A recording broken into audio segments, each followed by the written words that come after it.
السلام علیکم ملګرو. عمران خان یو ځل بیا سرخروش شو. یو جج د عمران خان په حق کې ډیر اهم بیان جاری کړی دی. هغه بیان څه دی؟ عمران خان یو ځل بیا رښتینی ثابت شو او په امریکا کې به دا چا امریکایانو ته وي کو چېرې عمران خان دوباره د پاکستان وزیر اعظم راغی نه په پاکستان کې به اسلامي نظام راشي. د پاکستان تحریک انصاف چیرمن عمران خان د پاره هغه کم 15 کیسونه دي چې د هغه د پاره ډیر زیات اهم دي او کو چېرې پاکستان کې ماشاءالله ولګیدا د پاکستان عدلیه بس کردار ادا کوي. د حواله سره چیف جسټس اف پاکستان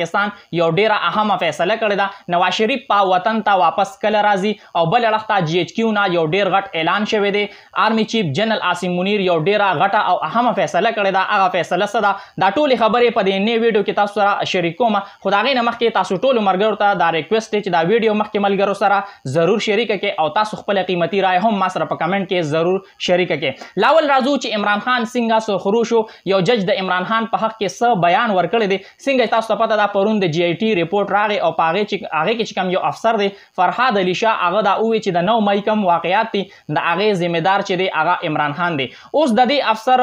نون لیگ چې کوم رهنماګان دي هغې سره او نواز شریف سره ډیر زیات تصاویر داسې دي هغه په سوشل میډیا باندې زیرې ګردش دي او په ده باندې دا تنقید کیږي چې یاره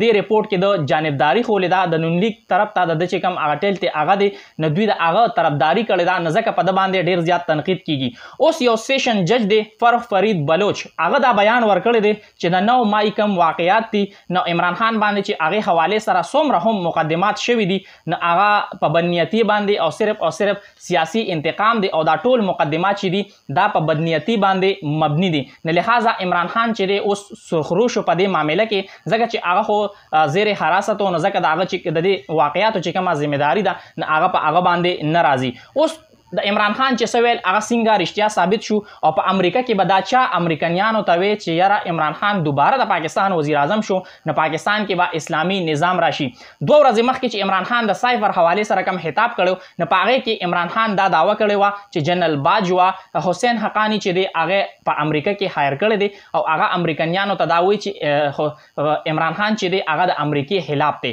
اوس عمران خان چې څه ویل هغه رښتیا ثابت شو. حسین حقانی په خپله خولې باندې د دې خبرو اعتراف کړی دی. هغه په امریکا کې یو انټرویو ورکوله او په هغې کې دا ویلي دي او دا کلیپ چې دی نه دا نن سبا په سوشل میډیا باندې زیرې ګردش دی او په هغې کې حسین حقانی دا وایي چې عمران خان د قرآني آیاتونو حواله ورکوي او که چېرې عمران خان دوباره د پاکستان وزیر اعظم نه راغی نو پاکستان کې به اسلامي نظام راشي او دا خلک چې دي نه د هلته لاړ شي هلته هغوی ته وایي چې یاره عمران خان چې دی نو هغه په پاکستان کې اسلامي نظام راوستل غواړي او دلته پاکستانی عوامو ته عمده خلک وایي چې عمران خان یهودي ایجنټ دی. عمران خان دپاره هغه کم 15 کیسونه دي چې هغه ډیر زیات اهم دي او په دې کې عمران خان دپاره چې کم مشکلات دي نو هغه پیدا کیدی شي. لومبي خو د ټول نه چې کم اهم کیس دی هغه سایفر کیس دی او څنګه تاسو ته پته ده اعظم خان یو څو ورځې مخکې کم بیان ریکارډ کړو د هغې نه پس دا کیس چې دی نو تازه شو او اوس اعظم خان چې دی نو القادر ټرسټ کیس چې دی په هغې کې هم په نیب کې خپل بیان چې دی هغه ریکارډ کړی دی. دویم کیس چې دی هغه توشاهانه کیس دی او نن په توشاهانه کیس کې د عمران خان چې کوم د حاضرۍ نه استثناء درخواست نو هغه هم منظور شو. دریم چې کوم کیس دی هغه عدت کې د نکاح کیس دی کم چې د 9 مۍ واقعیات دي هغه او پنځم چې دی القادر ټرسټ کیس دی او دې حوالې سره د عمران خان گرفتارۍ حوالې سره او دې کیسونو حوالې سره خاص کر چې کوم القادر ټرسټ کیس دی او سایفر دی نو هغې حوالې سره 24 جولای چې دا هغه ډیره زیاته اهمه ده ځکه چې په 24 جولای باندې په اف آی ای کې د اسد عمر او شاه محمود قریشي پیشي ده او ډیر کسان دې حوالې سره دا دعوه کوي چې یاره دوی د عمران خان خلاف بیان ورکولی شي. کو په پاکستان کې ماشاءالله ولګېده د پاکستان عدلیه به څه کردار ادا کوي. دې حوالې سره چیف جسټس اف پاکستان څه ویلي دي په سپریم کورټ کې د سیویلین دا درخواست چې دی چې یاره د سیویلین چې کوم ټرایل دی هغه د پوجي عدالتونو کې نه کیږي نو په هغې باندې سماعت شو او چیف جسټس اف پاکستان په هغې کې ډېر اهم ریمارکس ورکړل او هغه دا وویل کو چېرې پاکستان کې ماشاءالله ولګېده نو موږ به بیا مداخلت کوو او د هغې په لاره کې به رکاوټ جوړېږو. اصل کې معامله داسې وه چې د اعتزاز احسن چې کوم وکیل دی سردار لطیف کوسه هغه دا وویل چې یاره دې ټایم کې څه هم په پاکستان کې روان دي نه دی چې کوم د ضیا دور دی نه هغه تازه کړی دی هغه ټایم کې چې څه کېدل په دې دور کې کېږي نو په دې باندې چیف جسټس اف پاکستان دا وویل چې د دې موجوده دور موازنه چې ده هغه د ضیا الحق دور سره مه کوه او چیف جسټس اف پاکستان دا وویل چې څومره هم کسان چې دي